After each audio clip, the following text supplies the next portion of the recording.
मधुमेह यानी क्या कहते हैं इसको, शुगर या डायबिटीज।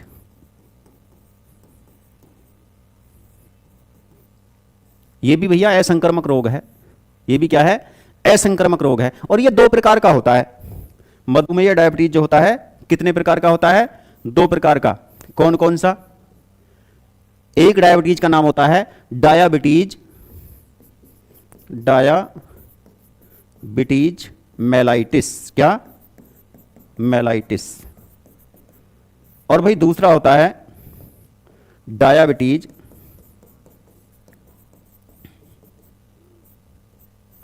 Insipidus, diabetes insipidus.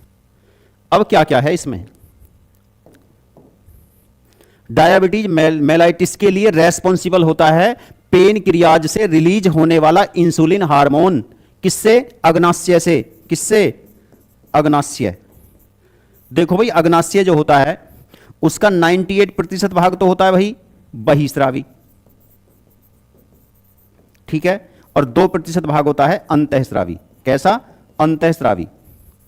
इस 2% अंतःस्रावी भाग में, कौन से भाग में, इस 2% अंतःस्रावी भाग में पाई जाती हैं कोशिकाओं का समूह। किसका समूह, कोशिकाओं का समूह। कोशिकाओं के उस समूह को कहते हैं लैंगरहैंस की द्वीपिकाएं, लैंगरहैंस की द्वीपिकाएं। क्या कहते हैं उनको, लैंगरहैंस की द्वीपिकाएं।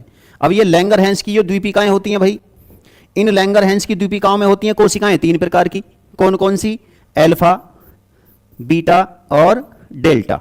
अल्फा, बीटा और डेल्टा 3 प्रकार की कोशिकाएं हैं। लैंगरहैंस की द्वीपिकाएं इसलिए कहा क्योंकि इनकी खोज लैंगरहैंस नामक वैज्ञानिक ने की थी। तो ये जो बीटा जो कोशिकाएं हैं इनसे एक हार्मोन रिलीज होता है इंसुलिन, इंसुलिन। तो भैया हमारी जो कहानी शुरू होती है वो इंसुलिन से होती है।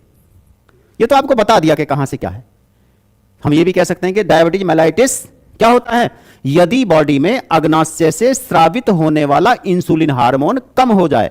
क्योंकि इंसुलिन का कार्य होता है कोशिकाओं को, सेल को, बॉडी की कोशिकाओं को ग्लूकोज के उपयोग करने योग्य बनाना।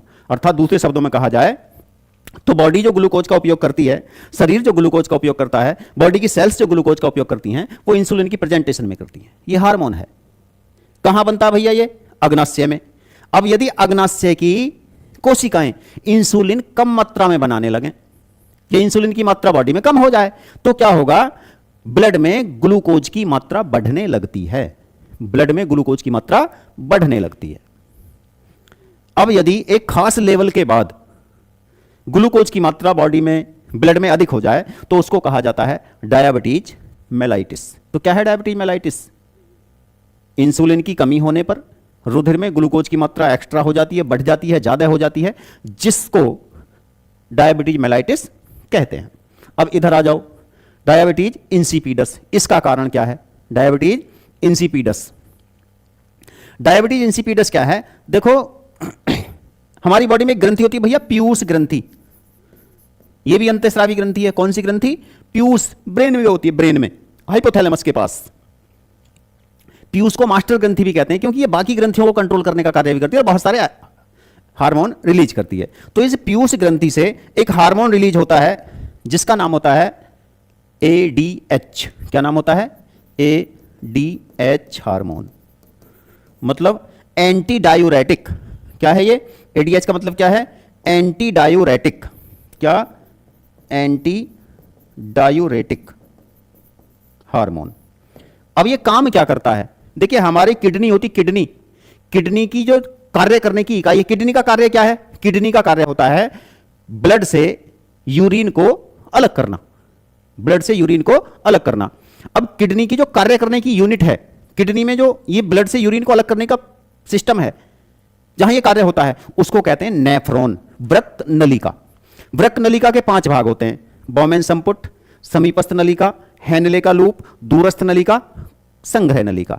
अब इसमें जो बॉमेन संपुट है भाई, वहां तो होता है छनने का कार्य है, फिल्ट्रेशन का कार्य है, और बाकी भागों में होता है जो फिल्ट्रेट हुआ है उसमें जल की मात्रा बहुत होती है, तो जल को वापस बॉडी में भेजने का कार्य, बॉडी में भेजने का कार्य। अब होता क्या है, जल को वापस, ये जो 4 पार्ट हैं, समीपस्थ नली, हैनले का लूप, दूरस्थ नली और संग्रह नली, ये उस छने हुए मटेरियल से, छने हुए पदार्थ से जल को एब्जॉर्ब करती हैं, अवशोषित करती हैं।